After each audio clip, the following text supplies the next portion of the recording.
I've been going through some of my old cards from when I was a kid. Man, they bring back such memories. Many of these cards I've been looking at for decades. And I used to collect in obscurity.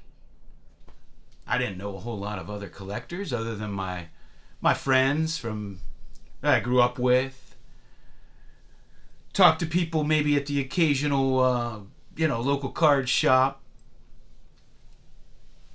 or a card show.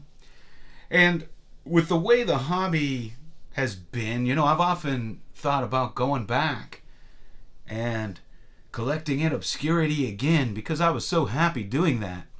I didn't have to witness a bunch of stupid stuff. There's an old saying: it is wiser to be alone than to be in bad company. And sometimes that's how I feel in the hobby.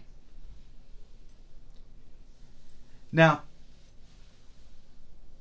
there's a term that's been around now for a while, and I hear it more and more and more. And, man, I don't get it. And that term is collector's grade. Collector's grade. And I guess there's rules for this, Like 1970s is a 7, 1960s is a 6, and this is collector's grade. Now, I don't know who invented this. Somebody who thinks too much. But I started to think about it. Collector's grade. So collectors don't ever collect high grade cards. So if I have a 1982 Topps Manny Trio in a 10, that's an investment grade card. But if I have a T206 Honus Wagner in a 2.5, that's for collectors. I guess this is what grading has invented, because to me the card itself can be considered an investment card or not an investment card. I mean, is a 1952 Topps Mickey Mantle in a 4.5 a collector's grade? Because I know if you bought one 3 or 4 years ago, it was a good investment.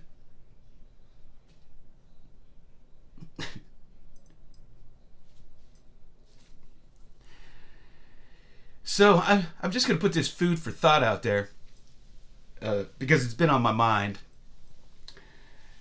And, I've been praying for another chance to go back to 2019 and to get some of my dream cards.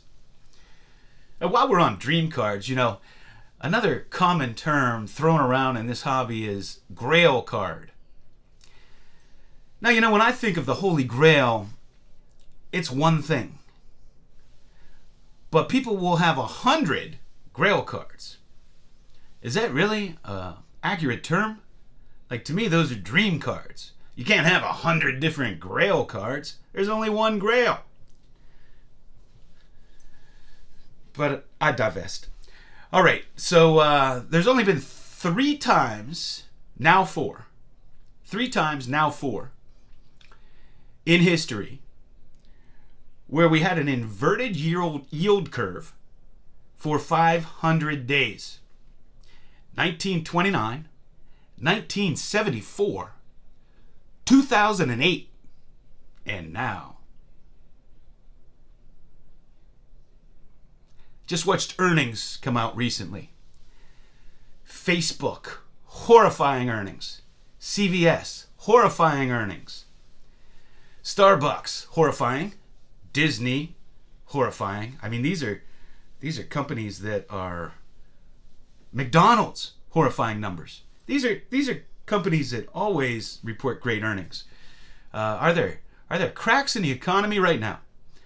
I forget which one of the dollar stores is closing 1,000 stores. People can't even afford $1 anymore. We have the Trump tax cuts about to expire. They're not going to renew them. We have all-time credit card debt. Everybody was calling for 6 rate cuts this year. And inflation still is high. And the GDP number was awful. And these rate cuts probably aren't coming. Probably ain't getting any.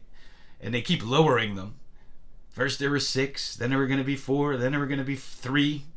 We might get 1, but everybody's been banking on this, and the stock market was flying high.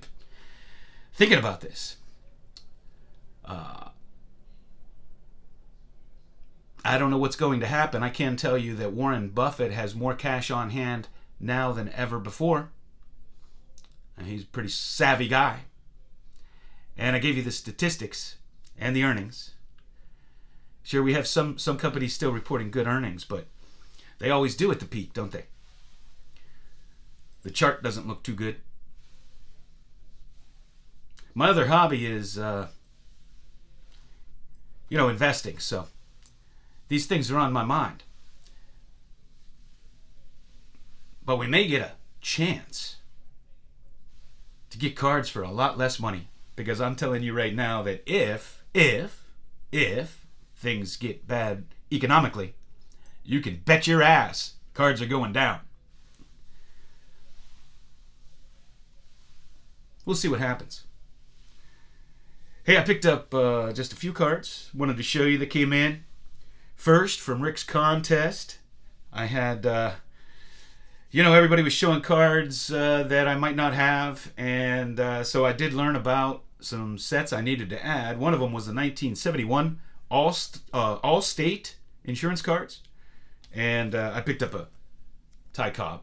So I have that set now represented. Picked up a 1966 rub-off of Willie Stargell. And I got this fabulous 1949 Paul Reiser.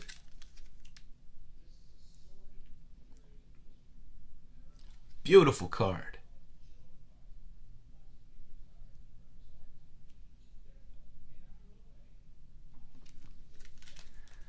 That's what I have for you.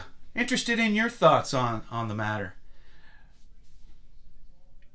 I never professed that I could predict anything. I'm just sharing some information with you. But I can tell you this. Yesterday, man, I went into a lot of cash. I sold a lot of stock.